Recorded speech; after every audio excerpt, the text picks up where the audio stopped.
I come back home, I come from Africa. I didn't run from poverty.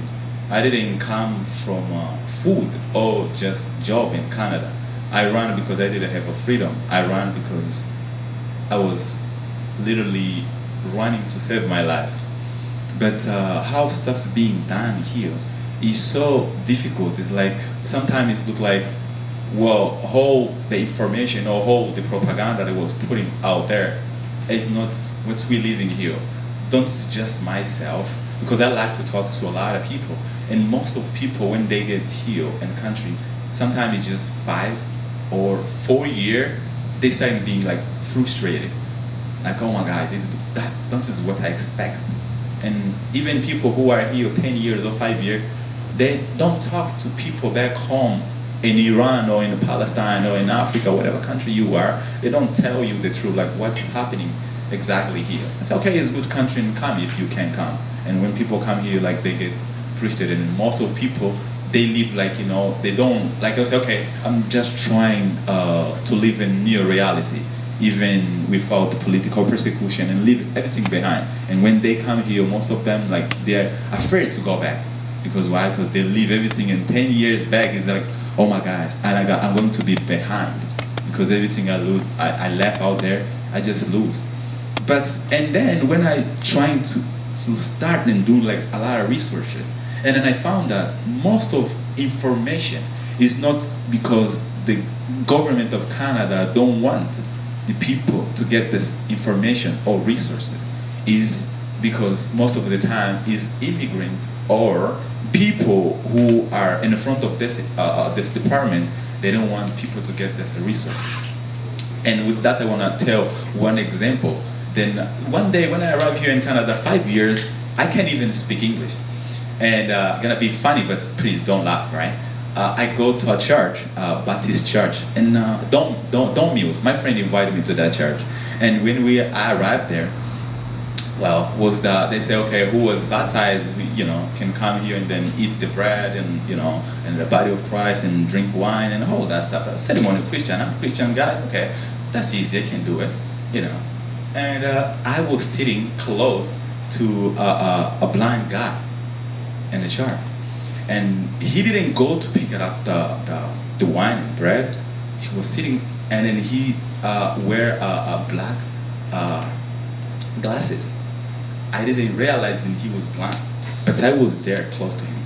And what happened is the pastor, when he was talking, like he was like giving like speech, driving people deep before even you can eat the bread and you can drink the wine and say, hey man. I saw the guys who was close to me. He just got it and he opened it. And I said, okay, since I don't know how to speak English, what I'm gonna do here is follow that guy close to me to see what he's going to do. He opened it and he eat the bread. I said, okay, I'm gonna eat too. And then he opened the wine and he drink too. And I drink too. And he picked the stuff, he put it in the pocket. And I followed through. Don't, I ask you guys, don't laugh, I pick it up, the thing, and I put it in my pocket as well.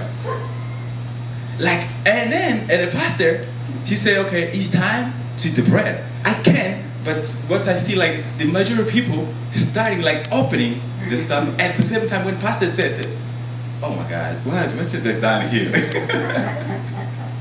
What is going on with this man? Maybe this dude that don't know English too. What happened?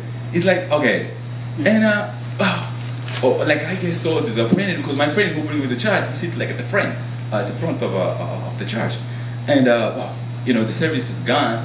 Like 10 minutes after, I want to get out, but he stayed like sitting.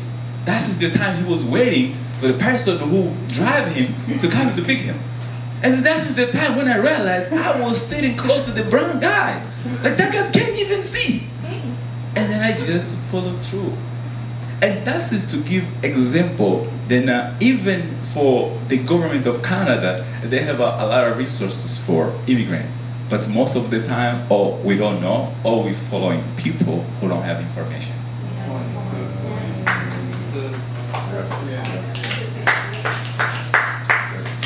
Yeah, and saying that, like, I drive deeper in this country. Who know me? Like, I don't stop, I don't sleep, I don't stop. If I can send you letter, I can text you, I can call you anytime. Like, I send letters even to the Prime Minister of Canada, even the former Prime Minister and the actual Prime Minister. They know my name. And like knocking doors, because you crossing the road, you see, okay, immigrant, we help immigrant. And then when you go there, you knock the door, okay, well, I'm immigrant. Okay, what is your papers? They pick your paper and they take the name and the stuff like that. Okay, come next time to speak with a specialist. And we go to the specialist. Okay, when you guys talking, oh, well, you know what? We exactly don't do what you're looking, but we know somebody who can help you. And they drive you through to the other person, and this person need your appointment, and then you get there. Like, you don't going to find the person who going to help you. And